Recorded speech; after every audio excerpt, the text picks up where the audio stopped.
Hey, Fjaru here.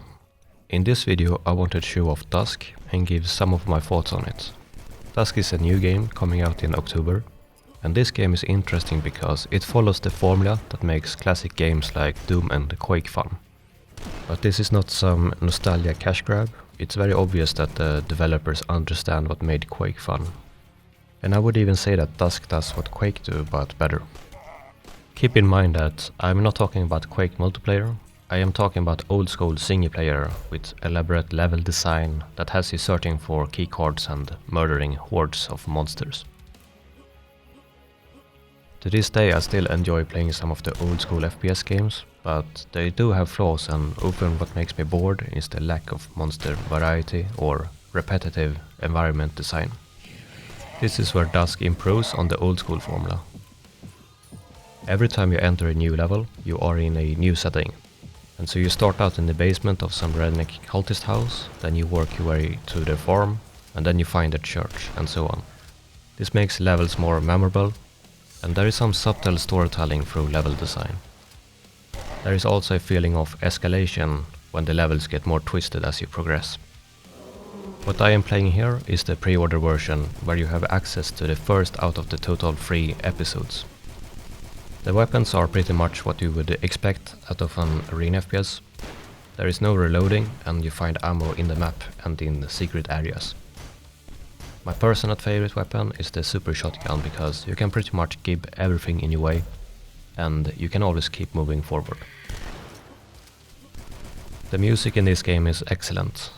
It's made by Andre Hushult, who is very well known in the Doom community for making covers of Doom tracks. If you put his name into YouTube, you will find his YouTube channel. You can strafe jump in this game, and it works a little bit different compared to Quake. Without going into too much detail, the way you strafe jump in Quake is that you turn away from the direction you are going in, but in this game you turn towards the direction you're going in. This is actually better when fighting hordes of monsters, because you can strafe jump around monsters on the outside and keep your focus towards the monsters. That way you can move and aim at the same time. The movement is also very forgiving. If you snag on edges or small things, you stop for a split second, but as soon as you clear the object, you move at a fast speed again. There really is not many situations where you feel like you are wrestling with the game mechanics. I wonder why this type of gameplay and level design is not more common in modern games. I don't think this formula is something that has to be done in a retro setting.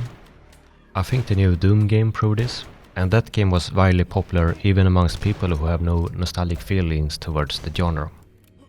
I think the gaming media is going to focus a lot on the retro appeal of Dusk, and when doing that they might overlook the fact that under all that there is solid gameplay mechanics and level design as well. There is going to be multiplayer for Dusk, but it's very difficult at this point to tell what the interest is going to be like. Dusk does not already have a settled fanbase like other arena FPS games that are being worked on, but this could also work to its advantage. There is no rigid expectations of what the multiplayer is going to be like, so they have room for creative freedom without community backlash. That being said, I think they will stay close to the arena FPS essentials, judging from what I've seen so far. There is also a chance that they will have more casual players trying out the multiplayer after beating the single player campaign.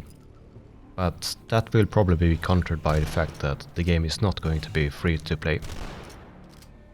Anyways, I do recommend Dusk if you enjoy old school FPS, or if you enjoy the new Doom or Wolfenstein games.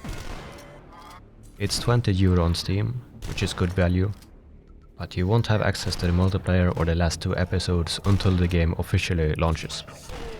That's all I have for this video, but I will leave you with a couple of minutes of pure gameplay so that you can appreciate how the soundtrack enhances the gameplay. See you next time.